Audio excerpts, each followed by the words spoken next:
Hello and welcome to our presentation for MDE 631, assignment number 2. Our case study focuses on a high school science class, the group dynamics and student marginalization. I am Zoe Harris, and I will be taking you through the assignment, case study, and recommendations that my partner, Kiri, and I have created for you. Rachel, Samantha, and Judy are high school friends who are all enrolled in the same high school level science lab. In the lab, there was a smaller percentage of girls who had joined the course. Rachel, Samantha, and Judy are not the only girls in the class, but because they are friends who like to do homework together, they speak frequently. Part of the course was to conduct bi-weekly lab assignments in small groups, which were assigned randomly by the teacher. Due to the low enrollment in the course by girls, there was usually only one girl in each group. Roles within the group were assigned by the group members themselves, usually by majority decision, and did not require consensus agreement. After labs 1 and 2, Judy noticed that she was only ever assigned as the note taker in the group and was not able to handle the lab equipment or conduct the experiments during their group work time. She had to take notes during class and write the whole lab report, representing a significant difference in the time contributed towards the assignment. When Judy talked to her friends, Samantha and Rachel, they shared that they had the same experience. All three of them had only taken notes throughout the semester. During the conversation, they all thought perhaps it was their fault that they didn't participate more. Maybe they let others assign the roles to them and didn't speak up enough. They decided for Lab 3 that they would try and volunteer for more hands-on roles in the group to see if this would fix the issue after raising their concerns. Lab 3 came up in the course, and Rachel, Samantha, and Judy were in separate groups again. This time, all three girls advocated for direct roles, handling equipment, and conducting the experiments. Only Samantha was able to participate in conducting the experiment, while Rachel and Judy were told they would be the note-taker by the group.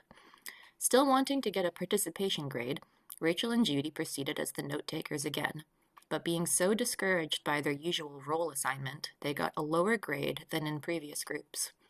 After this lab, Rachel, Samantha, and Judy began to find it difficult to pay attention in class and would even skip the science period on occasion due to this classroom dynamic. Rachel, Samantha, and Judy were hesitant to bring this dynamic to the teacher's attention out of fear of repercussions from classmates or dismissal of their concerns from the teacher. They all reviewed their school's policy to see if something in their student handbook or student code of conduct would help them talk about their experience. But there were no inclusion or equity policies. After gathering their courage, they all went to the science teacher and explained their experiences. There was no anonymous feedback system, so the students had to approach faculty directly. They brought it to the teacher's attention, but their concerns weren't interesting to the teacher. He didn't entertain them, and their comments were dismissed. They weren't sure how to navigate this, so they went to the principal next. The girls encountered a delay in meeting with their principal and could only sign up for a meeting time after Lab 4 would be completed. Rachel, Samantha, and Judy all got lower grades than usual due to their disparagement with the course, their teachers, and school leadership. They brought evidence of their decreasing grades to the meeting with the principal and were prepared to share their testimonials. The principal listened to their concerns but reminded the girls that decisions about group dynamics were up to the teacher, not the principal. When the girls commented that their science teacher had dismissed the concerns, the principal said that he would follow up on their behalf. For Lab 5, the girls arrived at their science lab expecting to be either reprimanded by their teacher or see that no changes had been made after all. However, they discovered that their teacher was instructed to implement intentionally rotated lab responsibilities. All students would have to rotate roles regularly and would get equal exposure to different lab roles. Everyone gained hands-on experience with the lab equipment and note-taking. After this change was instituted, Brock, a male student with autism, was speaking with the girls and identified that the rotation had also helped him have a more involved role in the course labs, as he felt he was never able to participate because no one had trusted him with equipment or to follow instructions. This case study poses some unique issues, and our recommendations for solutions are centered upon distributive justice, cultural justice, and associational justice. Distributive justice addresses the distribution of resources within a system. Cultural justice addresses recognition and validation of cultures within a system. And associational justice addresses the relationships and control of individuals within a system. Each of these forms of justice have supporting strategies based on their definition, and we have supported our rationale with readings from the course as well as some external references.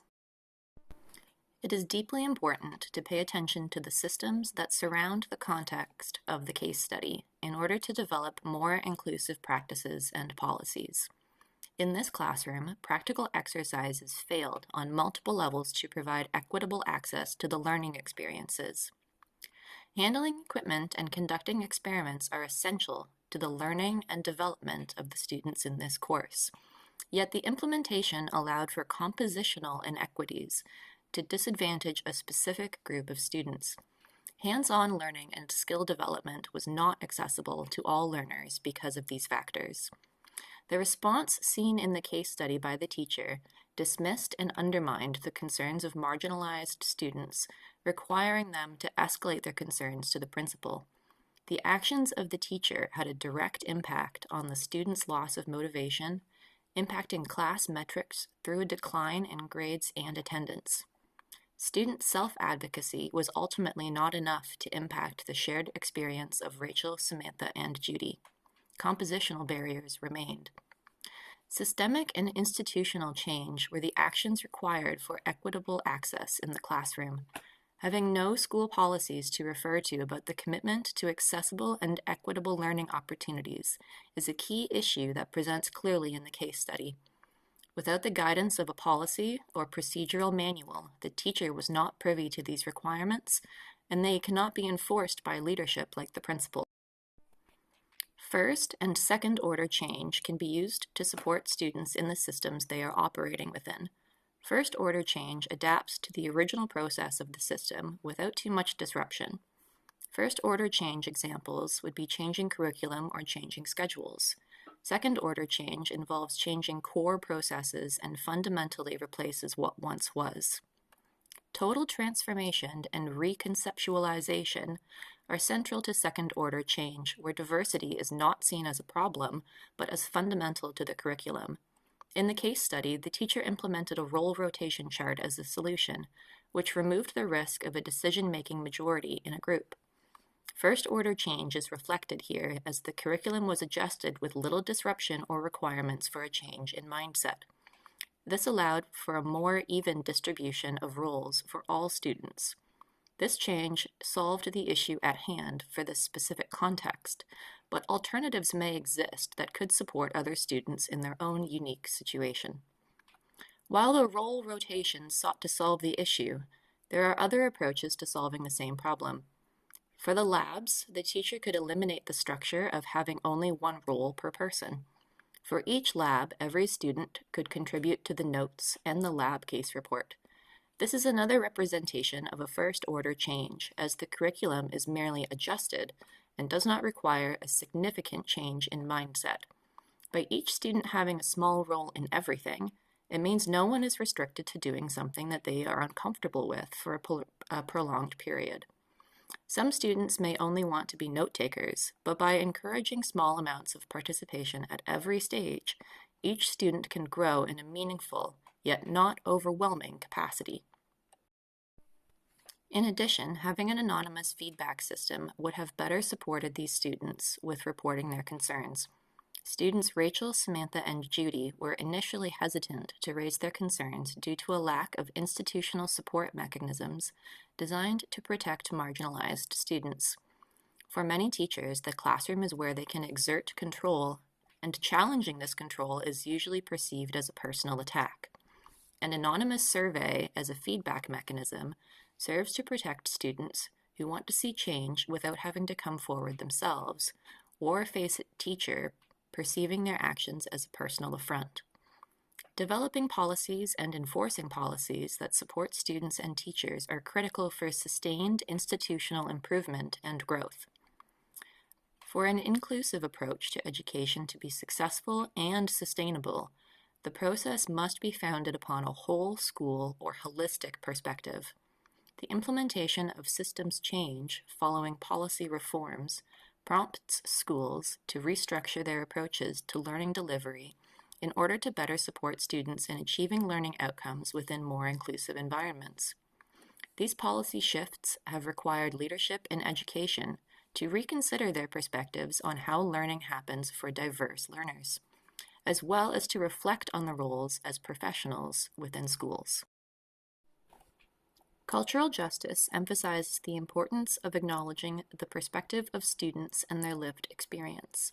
Commitment to science, technology, engineering, and mathematics, or STEM, education for diverse backgrounds is based on cultural justice founded on education for social justice.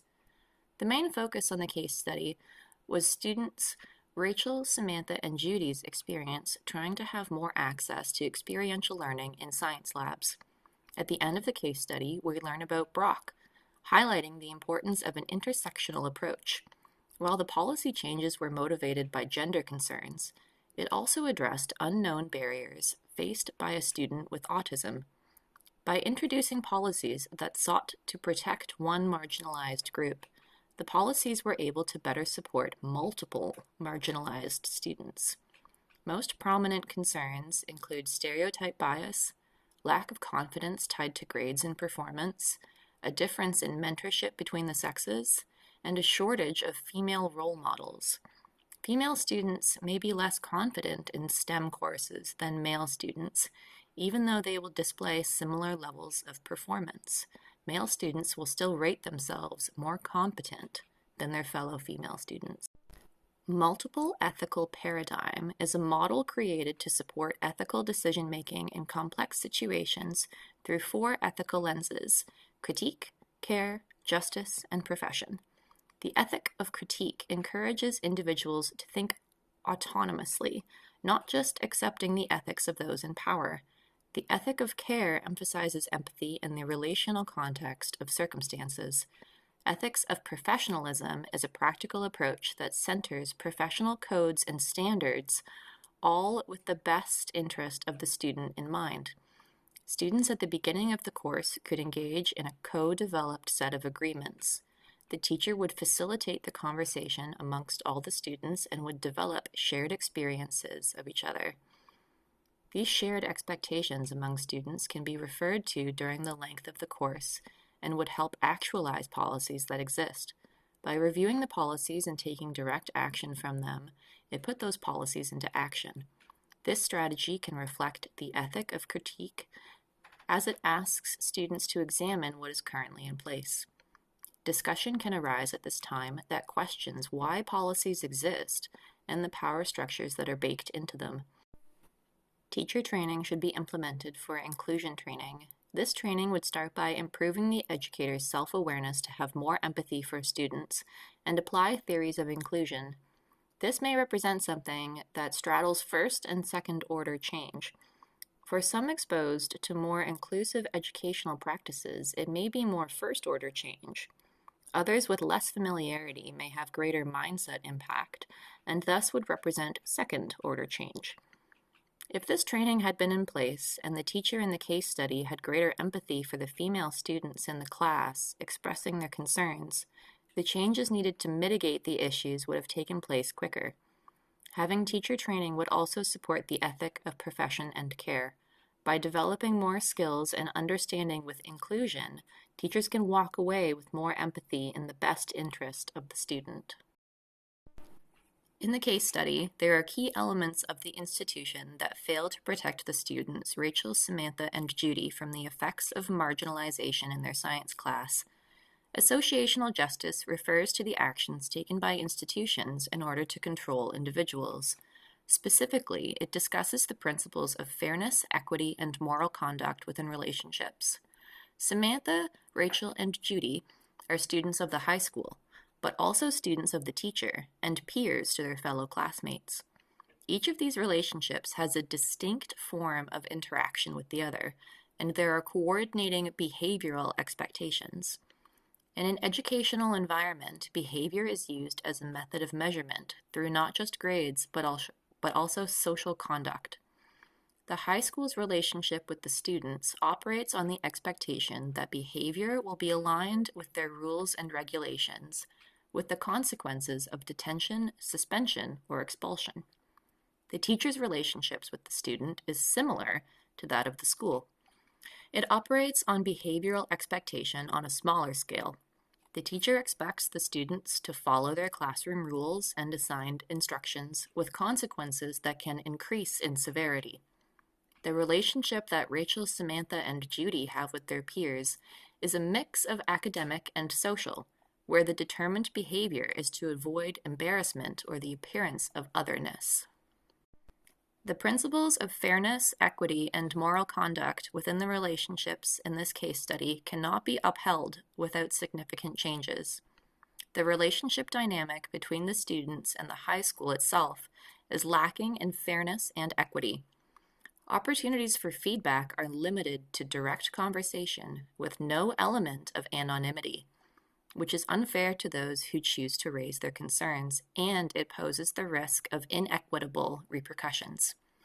The principle of moral conduct is supported by Rachel, Samantha, and Judy bringing a legitimate concern to their teacher and principal, while also behaving within the parameters set for them by the school. The relationship dynamic between the students and their science teacher is lacking in all three principles, as it does not allow for fair or equitable feedback, and it restricts moral conduct.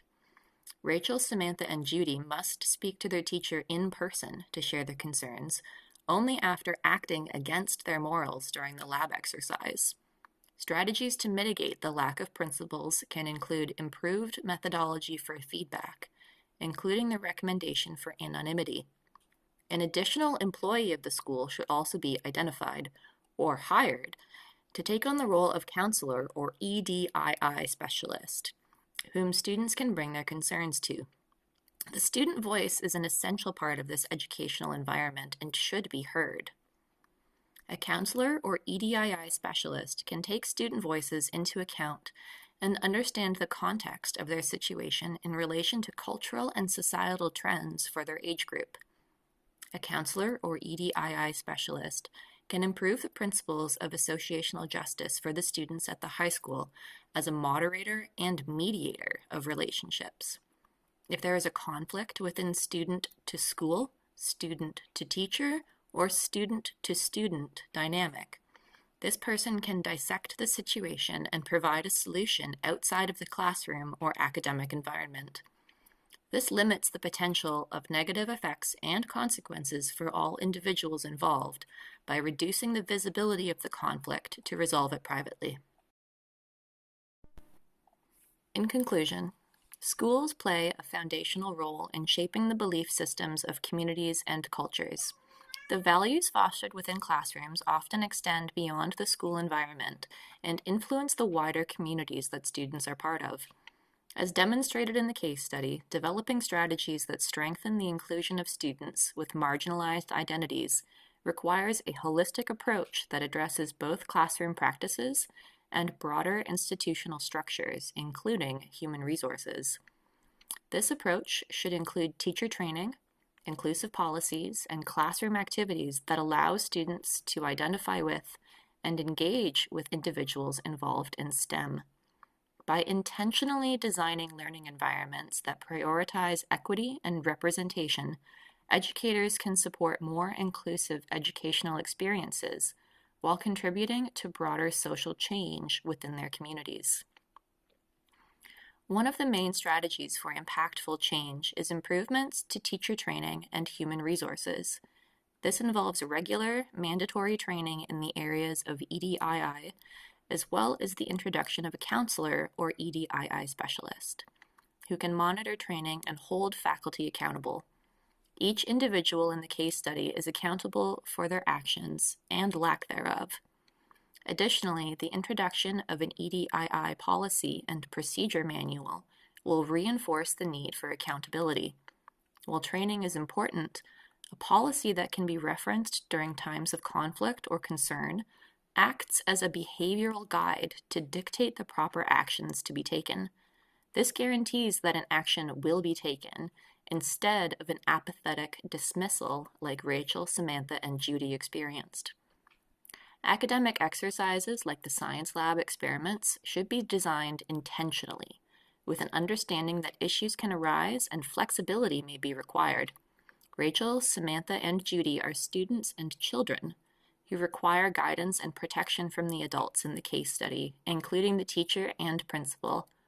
While in the care of the school, the administrators have a responsibility to reduce opportunities for marginalization and discrimination in the classroom. The curriculum in the science classroom should be agile enough to pivot and adjust to student concerns. Thank you for listening to our presentation. Now for some discussion questions.